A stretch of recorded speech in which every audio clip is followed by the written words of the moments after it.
Бер хатыны туйдыргач дейик, икенче хатын алам дип, теге кирәкмәгән нәрсәгә караган кебек аны ташлаган да җибәргән. Дөрес булган хәлләр.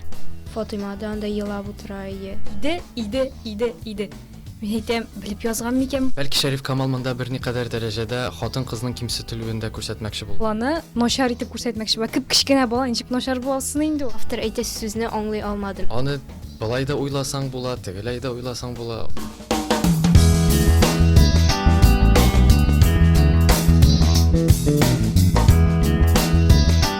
Сәлам Зәринә, сәлам Ихтияр. Башлыйбызмы? Сәлам, әйтегез башлыйк. Яшь бала елы иде.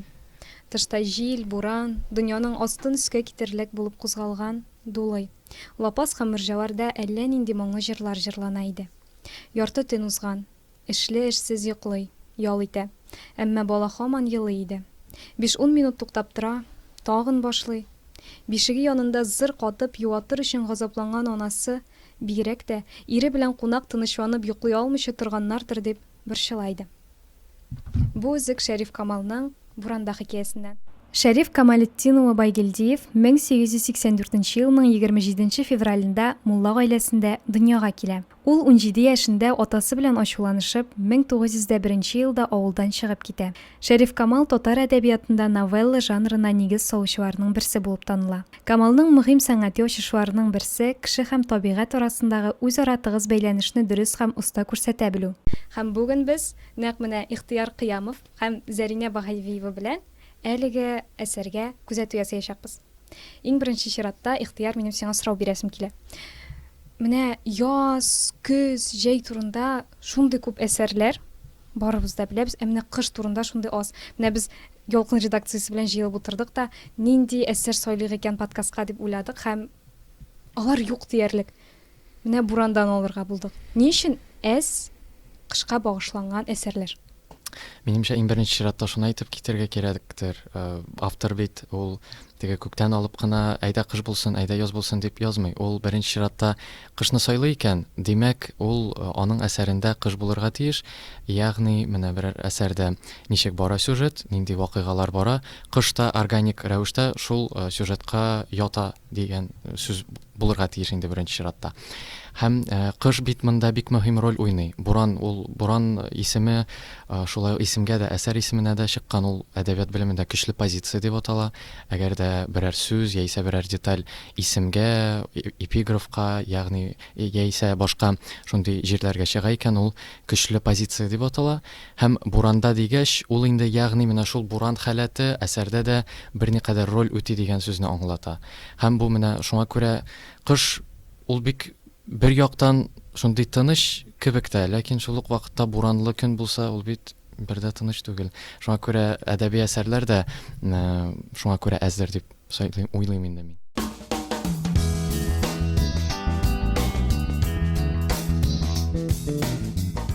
Хәзер инде буранда турында сөйләшә башлыйк. Менә аның язылу тарихы ниндирәк икән? Гомумән менә бу чынбарлыктан алынган хәлме яисә автор аны үзе уйлап чыгарган микән?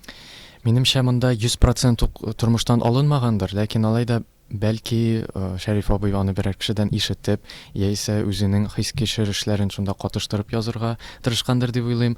Беренчедән шуны әйтеп китәргә кирәк, Шәриф Камал ул үзенең атасы белән шактый низаклашып, конфликтка кереп, талашып өйдән киткән була. Чөнки без барыбыз да беләбез, ул инде ул чор өчен бик хас күренеш. Фатих Әмирхан да шулай үзенең атасы белән, Мулла белән талашып киткән була. Шәриф Камал да шулай. Аннары Совет чорында шигырьләр иҗат иткән Шамун Фидаи дигән дә билгесез бер шагыйрь бар. Аның да тормышы шундый ук.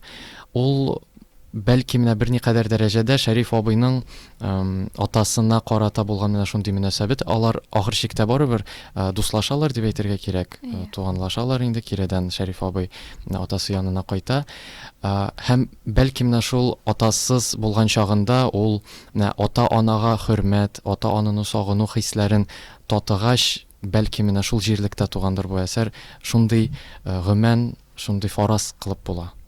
Хәзер инде менә хикәянең башыннан башларга тәкъдим итәм. Биредә Мустафа үзе белән бергә хезмәт иткән дустына кунакка кайта.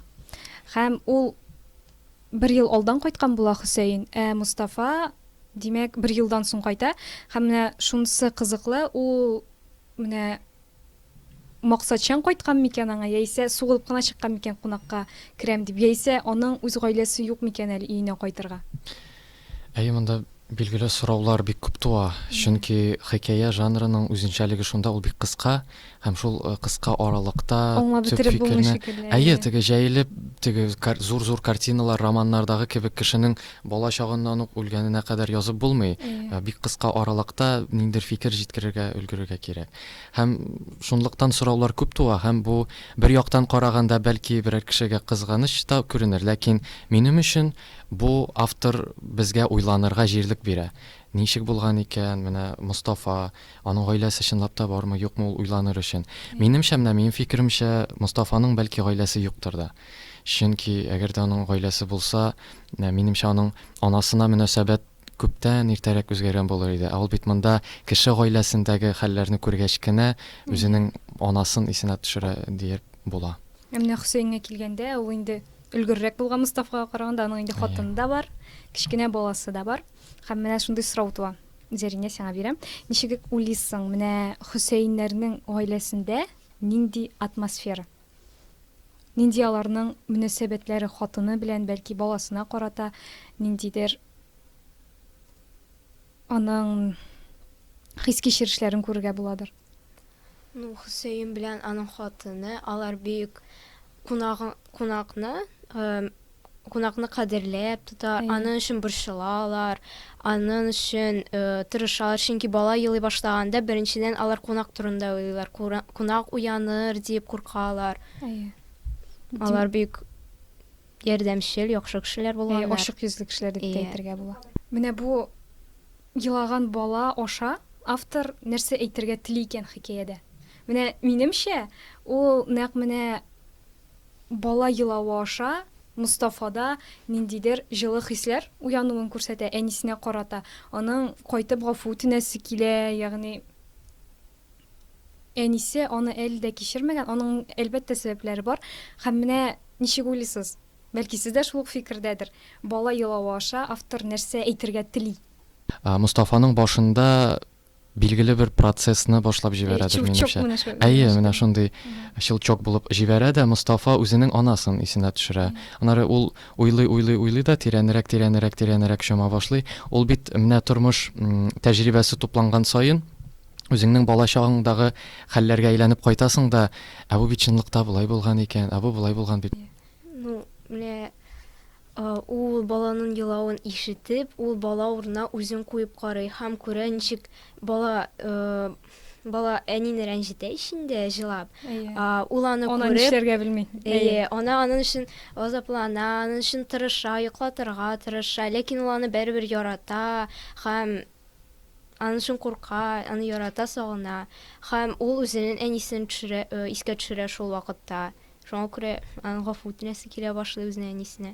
Ул бит әле мөрәҗәгатьтә әйтә анага, менә бала елый, ул усалды. Менә барыбер теге ул баланы начар итеп күрсәтмәкче була. Кичкенә бала ничек начар булсын инде ул? Ул бит инде әле туган, ул бәлки үзенең елаганын, нәрсә кирәк икәнен дә белмидер инде. Бәлки ул усал бала дигәндә, ул бала турында әйтми, үзе турында әйткәндер Әйе. бала чагында. Бала елагач, чынлап та менә Зәринә дә әйтеп узды, беренче чиратта кунак өчен борчылалар. Менә бала нишләп елый икән? Бәлки аның ашыйсы киләдер, бәлки йоклыйсы киләдер дип уйламыйлар. Һәм менә бу аларның нинди сыйфатларын күрсәтә. Зәринә инде бераз гына әйтеп узды. Менә ихтияр синең фикереңдә беләсе килә. Минемчә, бу бик кызыклы эпизод, чөнки бу менә безнең татар халкының әзерәк менталитетын күрсәтәдер, минемчә. Чөнки шул кунакчыл халык, без хәтта бала елый башлагач, чынлап та беренче фикер балага нәрсә булды түгел, кунаклар әйбәтме, нормальнымы, теге бемазаламыймы баланың елавы кунакларны. Бәлки менә бу шуның белән бәйледер. Аны минемчә Шәриф Камал хикәягә керткәндә, бәлки алай теге тирән уйлап та тормагандыр. Нишләп соң әле ана кеше башта баласын юат аннары гына кунакка мөрәҗәгать итмәя башта кунак аңа балага караганда да мөһимрәк дип ул алай бәлки уйламагандыр да ул аның канына сеңгән менталитет ул шуны күреп үскән һәм ул аның менә шул табигый рәвештә әсәренә дә кереп киткән без инде хәзер берникадәр дәрәҗәдә башка милләтләрнең тормышы белән дә таныш булганга күрә без әзерәк башка күзлектән карый алабыз бу хәл ситуацияга һәм менә татарның үзенчәлеген тагын да ачыграк күрә алабыз минемчә.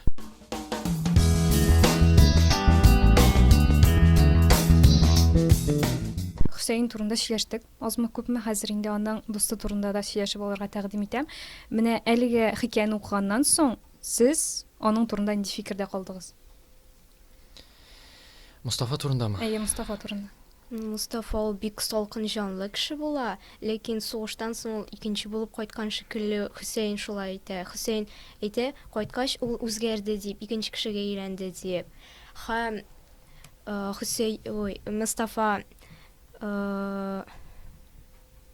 Мустафа ул үзенең әнисен рәнҗеткән һәм әнисен рәнҗеткәннән соң ул бик бәхетсез кешегә әйләнгән, мескен кешегә әйләнгән. Һәм менә аның бит бер җире бар.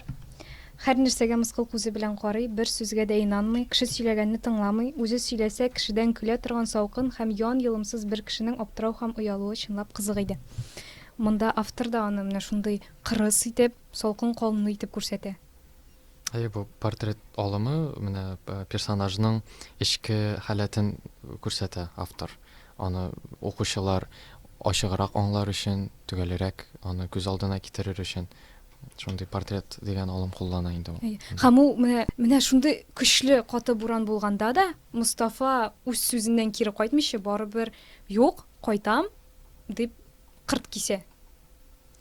Менә шуны да хәзер әйтеп үтәсем килә онытканча, менә без бит инде беләбез ана йөрәге сизгер икәнен. Баланың уланы менә әсәрдә дә әйтелә ул.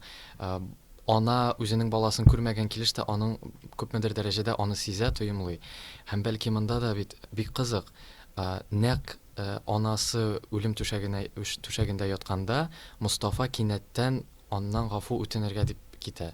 Демәк бит бала да күпмедер дәрәҗәдә ананың рухи халәтен сизә дигән сүз. Арасында элемтә дә бар шикелле. Ул менә хәзер генә башыма килде, бик кызык. Ул мин аны бер анализларда да бер кайда күргәнем юк иде, ләкин менә шундый фикер урынлыдыр дип саныйм. Мустафа бит әле әнисен кайтырга куша төшендә күрә аны, аның тавышларын ишетә, этергән тавышыннан ул әнисенең сүзләрен ишетә, улым кайтмый сиңа, үпкәләмим дип, килмим яңа дип әйтә. Һәм менә син әйтеп уздың, төш дип. Менә шуның турында сөйләшеп алыйк. Менә төш алымы күп авторлар аны куллана, дөресен генә әйткәндә, ниндидер фикер әйтергә теләгәндә һәм менә бирдә дә Шәриф Камал куллана. Кичкенә вакытын исенә төшерә. Менә шушы төш аркылы ул нәрсә әйтергә тели укучыларга. Бу чынлап та бик борынгы традиция инде әдәбиятта, ул шәригъ әдәбиятында да, көн батыш илләре әдәбиятында да бик ачык чагыла. Һәм нәкъ Сәй Юсуф әсәрендә дә шулай бит инде, бөтен сюжет башланып китә Юсуфның төш күрүеннән. Һәм монда да автор ничектер менә бер фикерне җиткерергә кирәк укучыга. Ничек иттереп аны теге кинаялап та бераз, теге туры итеп бәреп шулай булды дип язсаң, ул публицистик әсәргә әйләнә. Һәм монда шундый әдәбилекне саклар өчен ул күрәсең менә шундый алымны кулай күргән. Төш аша үзенең фикерен җиткереп, күпмедер дәрәҗәдә сюжетны алга этәреп җибәрүне. Димәк, ул менә шушы төш аркылы чынлап та Мустафаны балачагына алып кайта. Шулай бит ул дөрес булган хәлләр. Дип уйлыйбыз инде без. Әйе. Һәм менә әйдәгез аның балачагына да әйләнеп кайтыйк Мустафаның. Менә биредә күренгәнчә, аның әтисе һәр вакыт әнисен начар яктан күрсәтергә тели. Һәм ни өчен шулай икән? Ул аны әйтә, икенче иргә китте ди. Димәк, әнисе, ягъни Мустафаның әнисе чынлап та бүтән иргә кияүгә чыга микән, яисә ул шушы Мустафаның әтисе белән торганда йөри микән? Менә шунысы сәеррәк. Аңлашылып бетми шикелле. Менә сез Бәлки киресе әтисенең икенче хатыны булган, шуңа күрә бу улын үзенә калдырыр өчен улын әнисенә каршы куя. Ялганлаган дип әйтергә ялганлы. Әнисе начар дип, ул сине кыйнамакчы була дип, шулай начар яктан күрсәтә әнисен. һәм шуңа күрә улы аның янында кала. Чынлап та ул бит әйтә, аның яшь әниең әйбәтрәк әниеңнән ди, ул чынлап та ниндидер менә шундый психологик басымнар ясый кечкенә балага, ул гомумән аңламый дадыр инде ул бала. Әтисе нәрсә әйтсә, шуны эшли бит инде. Менә син ничек уйлыйсың, ихтыяр чынлап та ялганлый микән, яисә бу өчен дөрес хәл микән? Бу шул әлеге дә баягы хикәянең кыска булганга күрә без бүтән тулы картинаны күрә алмыйбыз. Ләкин минемчә, ул күрәсең инде алар аерылышкан. Нигә аерылышканнары билгесез. Бәлки менә Шәриф Камалның башка хикәяләре белән чагыштырып карасак, бәлки Мустафаның атасы, менә ул шурда бигрәк тә шулай сүрәтләргә яратканнар, теге Зәңгәршәл спектаклендә дә шулай бит инде ул 5нче хатынны алып, менә шундый рәвештә тормыш алып бара торган бер кеше булгандыр ул бәлки, һәм бер хатыны туйдыргач диек, икенче хатын алам дип, менә теге кирәкмәгән нәрсәгә караган кебек аны ташлаган да җибәргән, бәлки шундый булгандыр, шундый хәл шулайрак булгандыр Әле бәлки. бит 2 бала була торып, Ике бала, анысы Мустафа да бит бар. үзе генә түгел. Менә анысы да кызык. Егет баланы үзенә ала, малайны, кыз күрәсең кала анасы белән. Ул да менә шулай ук, бәлки Шәриф Камал монда берникадәр дәрәҗәдә хатын-кызның кимсетелүен дә күрсәтмәкче булгандыр. Бәлки аның кызы әтисенең ялганына ышанмыйча әнисен яхшы икән белеп, әнисе янында калгандыр. Бәлки ул ягы да бардыр чынлап та. Минемчә, мәсәлән, бәлки ул ялган да булмагандыр. Бәлки чынлап та әнисенең бүтән йөргән кешесе булгандыр. Менә монда инде ниндидер дискуссия, спор чыга шикелле. Анысы да Төрле була. фикер, төрлечә фикерләр була бит. Монда чөнки автор төп-төгәл әйтеп куймаган, ничек булганын. Аны былай да уйласаң була, тегеләй дә уйласаң була, монда бернинди шикләр юк, ләкин шуны гына әйтеп буланды, күрәсең, ана үзенең баласын шулай яраткан икән, ул башка ир булмагандыр инде бәлки булгандыр, ире әгәр дә шул ир белән тормышка чыдый алмыйча, теге турасы килмәгәндән дә башка яхшырак ир тапкандыр бәлки. Аны әйтеп тә булмый бит инде. Монда бәлки ул ан кадәр мөһим дә түгелдер бу әсәрдә. Шәриф Камал аны бәлки шуңа күрә язып тормагандыр. Ул ягы да бар. Чынлап та ул ягы бар. Димәк, шундый нәтиҗәгә килдек инде. Мустафа әтисе белән кала, Фатыйма аның инде апайсы әнисе белән кала дигән фикергә. Һәм әле аларның, Мустафаларның яңа әниләре дә барлыкка киләдер дигән фикердә мин. Чөнки ул чынлап та һәрвакыт әйтә, менә яшь әниең әйбәтрәк, монысы начар, сиңа начарлык тели ди. Бу бәлки менә шул мин алдарак әйткән фикерне үстереп җибәрергә шулай бер җирлек. Бәлки менә шул яңа хатын өчен дә шул Мустафаның атасы Мустафаның анасын ташлагандыр да бәлки. Ул менә шул бер җөмлә бугай ул, мин ялгышмасам, менә әз генә бер сүз генә кертсә дә ул никадәр тулы картинага төсмерләр өсти. Бәлки чынлап та менә шул яңа әни дип әйтә бугай ул турында, менә шул яңа әнисе өчен аның чын анасын ташлагандыр. Яшь әнкәң безне сөя ди. Яшь әнкәң, бәлки менә шул яшь әнкә өчен ташлагандыр да Мустафаның атасы үзенең беренче, бәлки беренче түгелдер дә хатыны. Менә шунысы, шундый җир бар хикәядә. Ул әнисенең битенә көл сибә дигән. Һәм аны котырта бар дигән көл сибергә. Менә кем котырта аны менә шушы эшне эшләргә? Я аның дуслары микән, ул аны Мукай дип та котырталар әле анда. Әтисе микән? Менә шу җире аңлашылып бетми сыман. Чынлап та аны мин дә күз алдыма бик авыр китерәм, ничек инде Мустафа үзенең анасының йөзенә көл сибсен. Бәлки ул калган кешеләргә шуңкадәр ышанып, әнинең начар икәненә калганнарга ияреп, аның битенә көл сипкәндер. Бала бит инде кем нәрсә әйтсә шуңа ышанып бирә инде ул. Дөресен генә әйткәндә. Һәм менә бу әнисенең битенә көл сибүе дә, аңа син минем анам түгел дип әйтүе дә чынлап та менә беренче чиратта ул әтисенең нинди кеше булганын күрсәтә, чөнки ул баласында анасына карата шундый хисләр тудыра. Һәм инде менә ничек уйлыйсыз сез? Бала усал, ягъни эшәке булып күренәме сезгә? Яисә ул әле бу вакытта аңламыйча эшлиме? Минемчә, бала усал була алмый инде. Бала ул гөнаһсыз. Бала ул әле берни аңламый торган бер бәндә. Фикерли дә белми шикелле. Аңа нәрсә кушалар, шуны эшли. Әти-әниләре ничек эшли, ул шуны кабатлап кына бара. Менә атасының йогынтысы көчлерәк булган. Шуңа күрә ул атасы яклы булып калган ахыр чиктә. ул бала бит начарлык ясыйм дип аны эшләмәгән бер эшне дә. Анасына көл сөйбү дә, башкалары да. Ул бит начарлык эшлим, мин явыз кеше дип аны эшләмәгән. Шуңа күрә бала усал ул дип әйтү Шәриф Камалның, Мустафаның дөресрәге. Ул инде бер никадәр дәрәҗәдә үзе дә шуны аңламыйча усал булуны аңлатадыр минемчә. Ләкин ул бит аны менә шулай төгәл әйтә, ул әйтә. Бала усал ди, ул бит аны теге, аны яклап Кистереп. әйтми. Кистереп әйтә. Шул ул аны үзенә карата да әйтәдер инде, Мустафа. Мин дә шундый усал бала булып үстем дип. Иртәрәк әгәр Мустафа акылына килеп, әнисе янына кайтып гафу үтенгән булса, анасы аны гафу иткән булыр микән? Чөнки менә ахырда укып бетерәбез. Мустафа инде кайтып кергәндә, ул инде Җан биргән була. җан биргән була һәм анасы аны кичереп өлгерми сыман. Әнисе инде аны улаңа үпкәләмәгән, улаңа ашы тотмаган әнисе. Ул инде 20 ел буе уланы көткән, улаңа ашы тотмаган, уланы яраткан, уланы сагынып көткән булган инде. Кайчан килер минем улым диеп кызыннан сораган. Авыртканчы инде 3 атна буе ул Килдеме килдеме дип сорап торды. Төн уртасында да уянып сорый иде. Димәк, Ләкин- гафу иткән булыр иде дип уйлыйсың инде әгәр иртәрәк килгән булса. Минемчә, ана кеше ул үзенең баласын инде генә начарлыклар кылса да, ул аны бер кайчан да җинаятьче, начар кеше дип санамый. Әгәр дә ул ана кешегә кагылышлы начарлыклар булса да, башка кешегә кагылышлы начарлыклар булса да, ул аны гафу иткән инде, ул аны көл сипкәндә үк гафу иткән. Әле ул көл битенә ирешкәнчегә үк аны гафу иткән баласын нәрсәгә эшләсә дә, ул аны дөньяга китергәндә үк бар кимчелекләре өчен гафу иткән.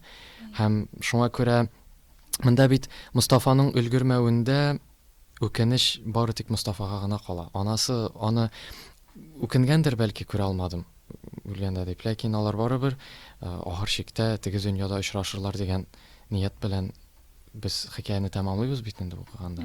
Ләкин барыбер менә ана кеше аны гафу итмичә теге дөньяга китте дип әйтә алмас иде мин, чөнки ул аны чынлап та ул аңа ачу тотмый гафу итәр өчен. Шуңа күрә гафу иткән килеш теге Бәлки, дөньяга китә инде. ашу тоткан булса, аны көтмәстә иде шуның кадәр. Әлбәттә, әлбәттә. Һәм ни кызык, ул менә Мустафаны көтә, янында булган ничек Фатима. Фатима турында ничектер уйланмый да. Менә анысы да кызык. Авторның менә шул фикерне салып куюы, теге үзеңнең яныңда булган кешене әллә ни теге хөрмәт итмисең, яныңда булгач, Ул булырга тиешле шикелле инде. Булырга Менә тиешле. читтәгесен һаман уйлыйсың. Уйлый да уйлый. Соңгы уе да менә шул читтә булган кешегә багышланган. Һәм бәлки монда Шәриф Камалның фәлсәфәсе дә, тирән фәлсәфәсе дә ятадыр. Ул аның бик күп әсәрләре менә чит илдә бәхет эзләгәндә, менә шундыйрак рухта. Һәм чынлап та кеше без дә үзебез дә шуңа күнеккән бит инде. Фатима бит әле үзгәләнә ничек итеп. Ул курка барыбер ана бит инде төнлә саташып та уяна. Ул анда җылый башлый, үлгәч тә анда күпме анда кунакка да кемнәрдер керен күршеләре өйдән чыгып бара. Фатима да анда елап утыра, өлгермәгәч. Бәлки менә без бит инде шундый нәтиҗәгә килдек. Мустафа әтисе белән кала, Фатима әнисе белән. Бәлки ул аны теге гомер буе үз янында торгач, чынлап та аның кадерен белеп тә бетермәгәндер. Кадере әкрен-әкрен генә югала бара. Әгәр дә бер кеше синең яныңда гомер буе булса,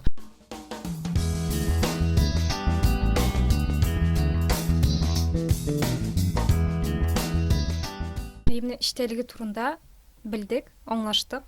Хәзер инде минем язу стиленә дә игътибар итәсем килә. Менә укыганда, менә берничә җөмләдә, 3, 4, 5, 6 җөмләдә һәрберсендә ахырда иде. Мин әйтәм, белеп язган микән бу моны шуның кадәрне кулланган. Менә Бәлки ул үткән вакыйгалар булганга күрә күп итеп иде өсти. Әншә бу аның вайса фигыльләргә эшләде, күрде дип. Бит аның һәрберсенә идене өсти, нәкъ менә идене. бәлки монда менә уйланып торган, мин дә беренче карашка нишләп шулай булган икән? Мәйтәм тавтология соң бу Ул мәйтәм. бит инде русча әйткәндә не красит текстны, бер үк сүз теге кабатланып килгәндә. Димәк, Шәриф Камал классик язучы аны кулланган икән, моның ниндидер сере бар. Һәм мин шуны уйлап утырганда, шундый бер фикергә килдем. Монда бит без Мустафаның гомерлек үкенече тарихы белән танышабыз. үкенеч, гомергә сузылган үкенеч белән. Ул бит анда аны анасы үлгәннән соң ничә тапкыр исенә төшерәчәк. Өлгермәдем, тагын менә бер көн алдарак килгән булсам, менә ул аны гомер буе үкенеч булачак аның өчен.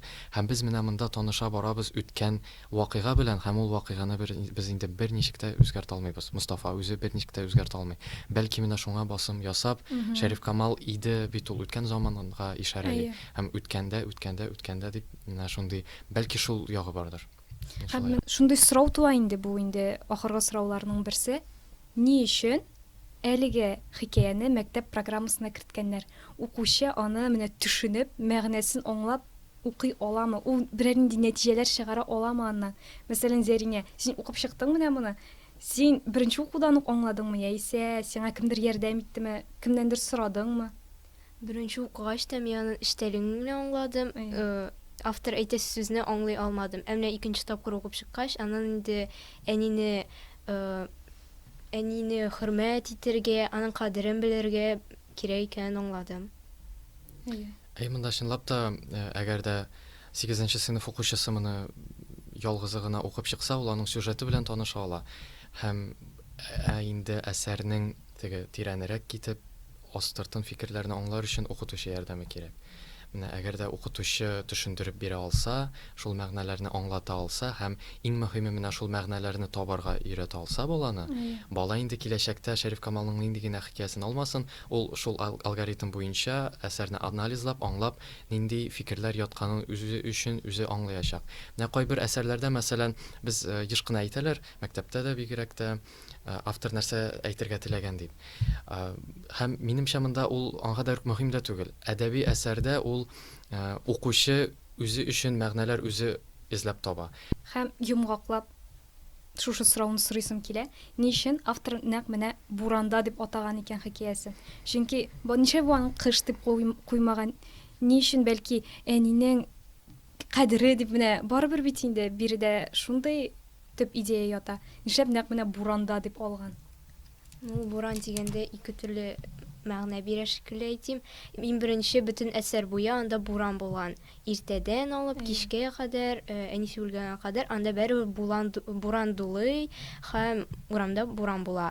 Һәм икенче мәгънәдә ул менә төп геройның күңелендә буран булуын, эчке халәтендә буран булуын күрсәтмәкче булып, исемне шунда итеп сайлаган. Шул мин әйткәнчә көчле позиция буранда чыгарылган. Буран элемент бит инде бу әсәрдә. Һәм буран берникадәр дәрәҗәдә монда тормыш дип тә кабул итә алабыз. Менә тормыш кыенлыклары аша, һәм менә шуны әйтергә онытканбыз. Иң түгел инде, ләкин мөһим детальләрнең берсе. Менә шул карт бабай, ямщик, ул бит инде башта андый көчле буранда озатучы үзенең гомерен теге куркынычлык астына куеп, андый буранда чыгасы да килми, аны исән сау буласы килә. Ләкин әни сүзен ишеткәч, ул менә Шәриф Камал да аны язып куя, ул кая гына сикерергә дә, кая гына керергә дә әзер иде. Чөнки сихерләнгән шикелле була дип әйтә. Нәкъ ул аны юкка гына түгел, әни сүзен ишеткәч, әни ул изге төшенчә. Ничә яшьтә булса да ул бит инде үзе дә карт, улы. Шунысы да мөһим, 60 яшьлек кеше бит инде, анасы инде күптән мәрхүмдер дип фаразлый алабыз. Ләкин менә барыбер әни кеше булгач. Әнигә карата мөнәсәбәт. Һәм буран ул менә шул безнең тормышыбыз инде ул. Нинди авырлыклар гына булмасын, нинди хәлләр генә булмасын, үзеңнең әниеңне онытмыйча, әни генә түгел монда киң мәгънәдә. Ул әсәрдә генә әни белән әти бүленгән. Ә бит чынлыкта тормышта бик күп гаиләләрдә әти дә, әни дә тату яшиләр. Һәм шуңа күрә әниеңне дә истә тотарга кирәк, әтиеңне дә истә тотарга. Нәрсә генә кая гына йөрсәң дә, тормышыңда нинди генә бураннар булса да, барыбер әниеңнең кадерен белеп, әтиеңнең кадерен белеп, килеп, аларның хәлләрен белешеп, аларга ярдәм итеп турып, алар белән яшәргә, аларның ничек тормыш иткәннәрен белеп, хәбәрдар булып яшәргә кирәк дигән фикер үткәрелә. Һәм баш исемдә шуңа күрә буранда. Ихтыярның шушы мотор сүзләре белән подкастыбызны тәмамлыйбыз. Бүген без башка яктан подкастында Шәриф Камалның буранда хикәясенә күзәтү ясадык. Бу эштә безгә филология юнәлешендә белем алучы 2нче курс студенты Ихтияр Кыямов ярдәм итте. Һәм әлбәттә 7нче сыйныф укучысы Зәринә Баһавиева. Һәм әлбәттә подкастның алып баручысы мин Алсу Касыймова. Киләсе очрашуларга кадәр сау булыгыз.